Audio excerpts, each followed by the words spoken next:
Can you tell us a little bit about the Sandy Group? Yes, I can. But will I?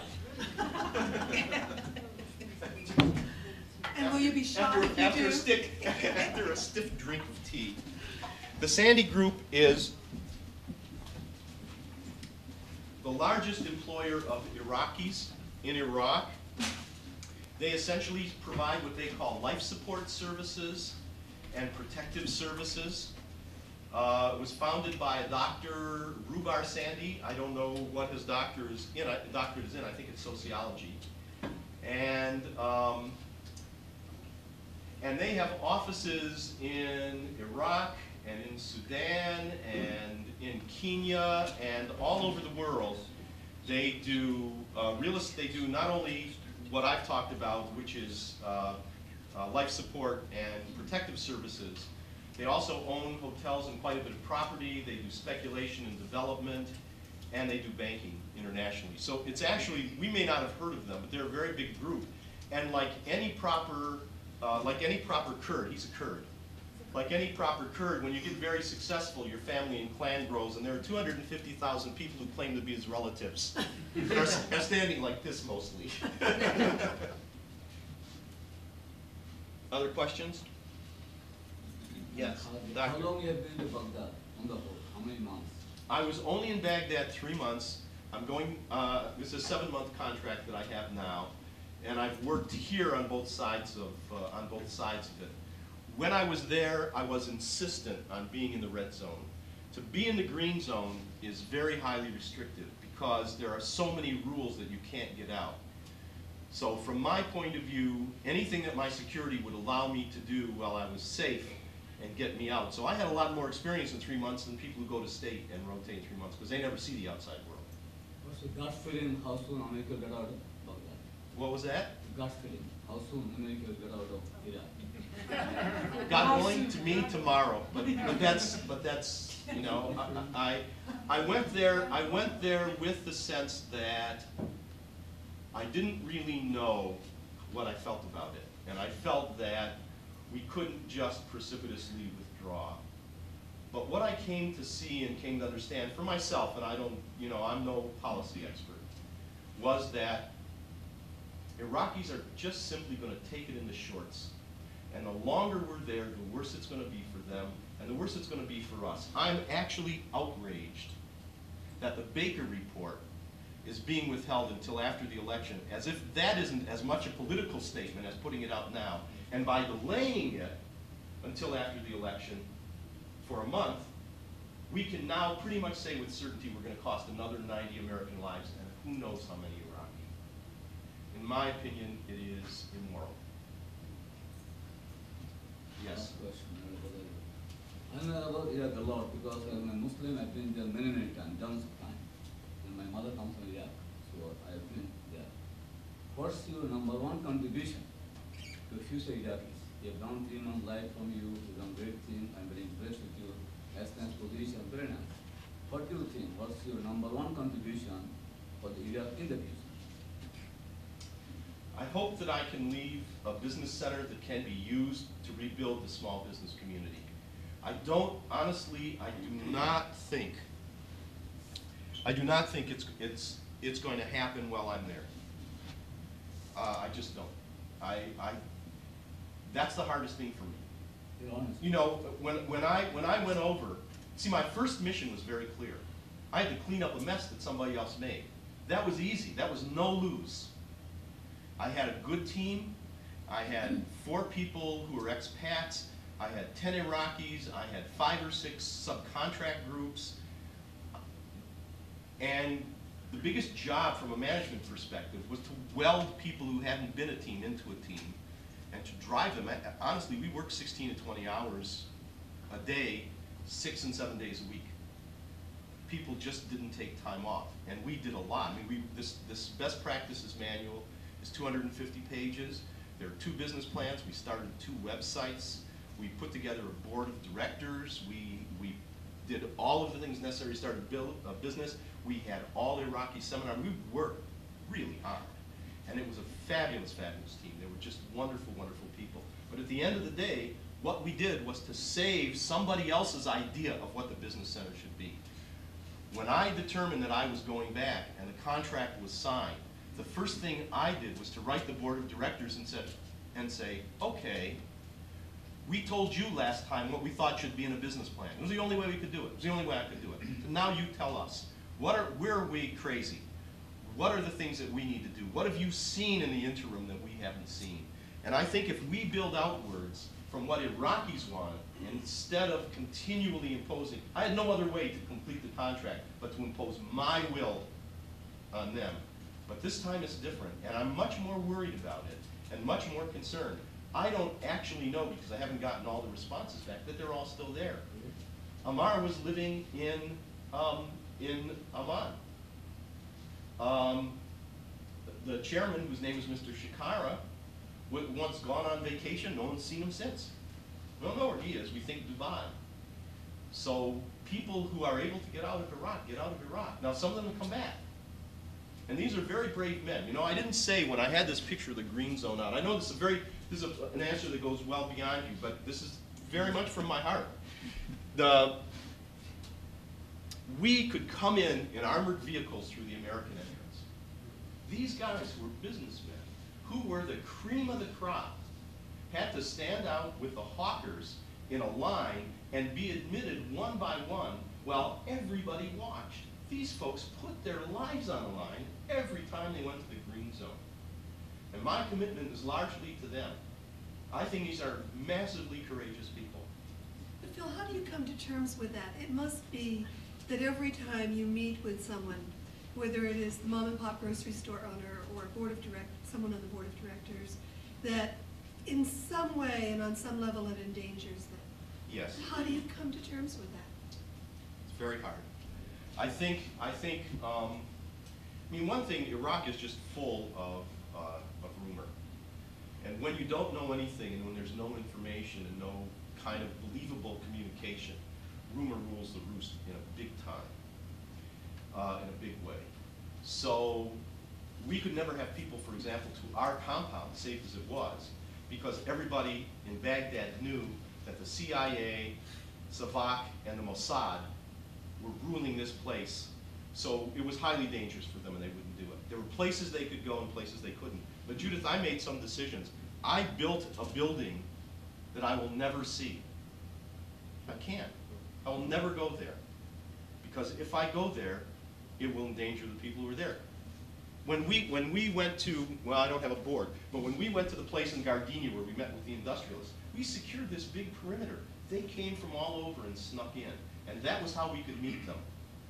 We couldn't meet them. I'll tell you a story of, and I think I wrote you this, a woman by the name of Ferdouche, who I was very, very taken with, and very moved by. You have to understand that the Ba'athist philosophy was egalitarian and non-sectarian. And there were good things about the Ba'athist philosophy that when Saddam got crazy, particularly after the Iran war, just went off the board. Is that right, Kazi? Right. But there were functional parts of it. And one of the things was that education was free, and people from all over the Middle East came to Iraq for higher education. And women were 60% of the university population. Now they can't go out of their houses. And so you have an awful lot of pent-up talent. And one of these people was an engineer by the name of Ferdouche. And she ran these programs that I talked about that were spotted around different days, different times. When I first met Ferdouche, she was so physically shaky to be in that meeting, in that house, as protected as it was. She had no business card. She would not give me her name. You have had such extensive experience, among other places, in Cambodia. And you know that in a kill zone, trust evaporates. And the hardest thing to do is to build trust. And it took me several meetings with Ferdouche to learn her name, because she would not give it. I don't know where I do know where she lives now. She lives in Amman. She doesn't live. She was kidnapped twice. And this was not kidnaps for money. This was kidnaps to send a message. Tom? One of the things that really struck me about your bus tour, you were able to get off the bus and just talk to people, and they were willing to do that? No, not quite. Again, it was the business of securing a perimeter. So when I secured a perimeter, normally if I go out in my flak jacket.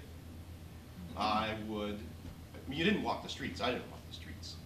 When we wanted to get Iraqi food, we asked one of our Iraqis to go get it, and that was easy for them. But I don't know if they can do that now, but then they could. So we would secure a perimeter around it. I would go into a store accompanied by a translator who had, usually Iraqis carry AK-47s, Americans carry a modification of the M16 called the M4. And I would have only one person with an AK-47, and I would ask him, because either to leave it outside and only use his sidearm, because everybody carries a sidearm, even Iraqis carry sidearms, 45s, 9mm mostly.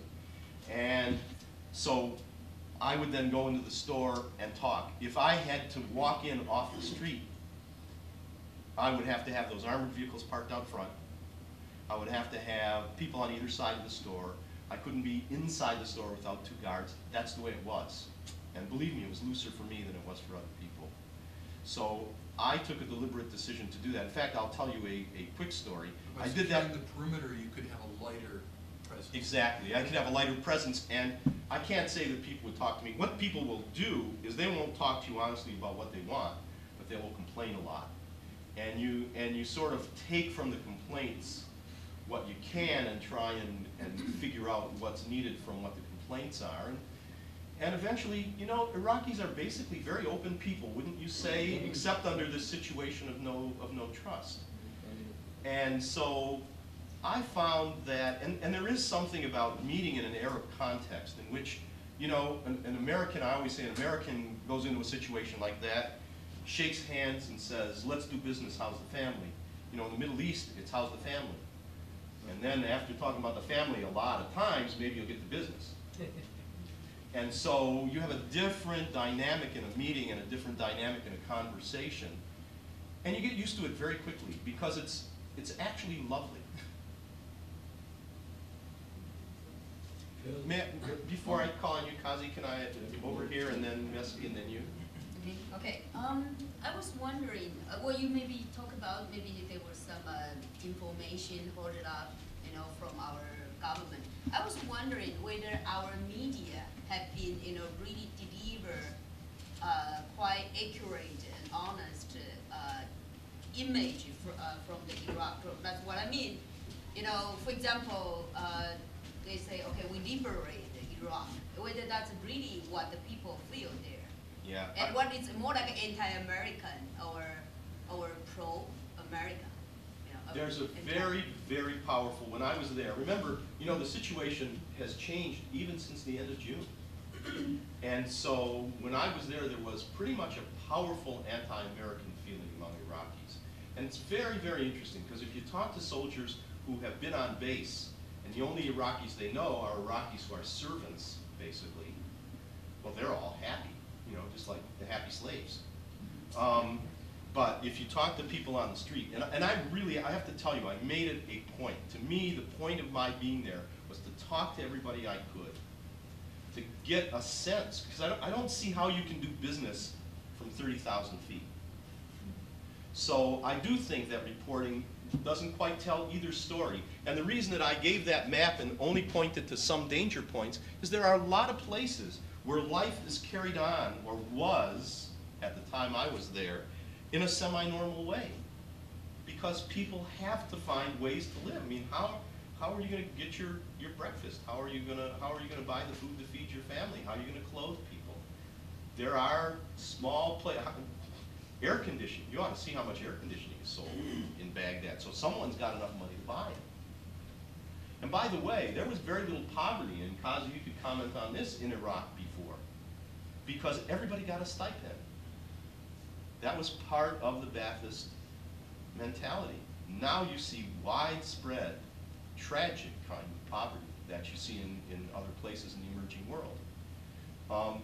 So I don't think we do ever see the full picture. I think one of the things that's happened, I was just thinking about this the other day when we had that conversation at the coffee shop, that that in Vietnam, there were no great Vietnam books when you think about it. there was great Vietnam reporting. And every night you saw a lot. Now the reporting is managed and is totally propagandistic, in my opinion. And so what's happened is that the great reporters are now writing books. And so you have Fiasco, you have Bob Woodward's book, you have book after book after book that are describing things that are happening in Iraq. This wasn't happening in Vietnam, but reporting in Vietnam was quite different.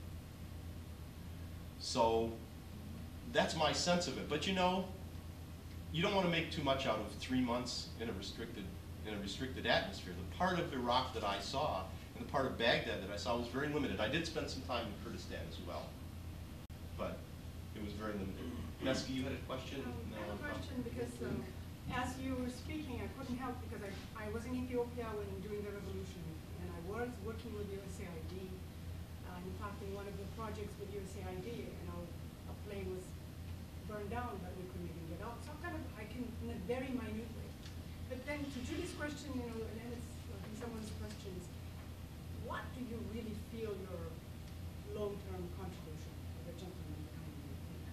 And I can't help thinking about my own old days and when you used to joke as youngsters, Americans or Westerns come and sit at the Hilton Hotel in the middle of the city, and Yes. they would write a book and tell our story.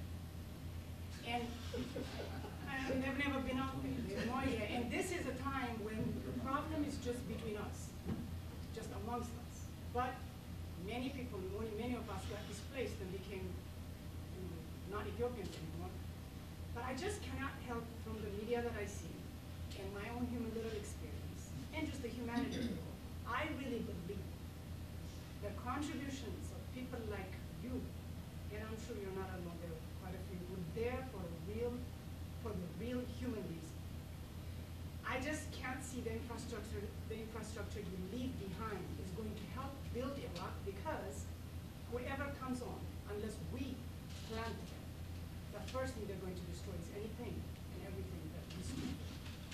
And so that work legacy that you think is behind, that would be their aim that they would destroy, because they have pain they associate with.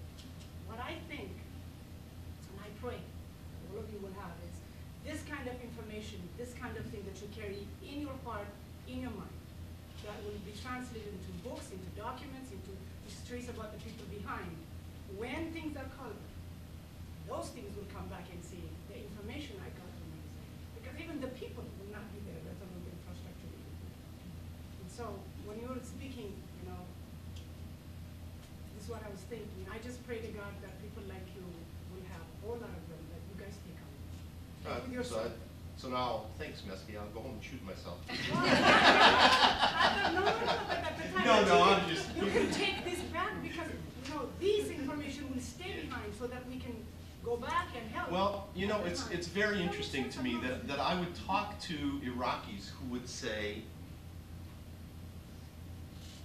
I like you,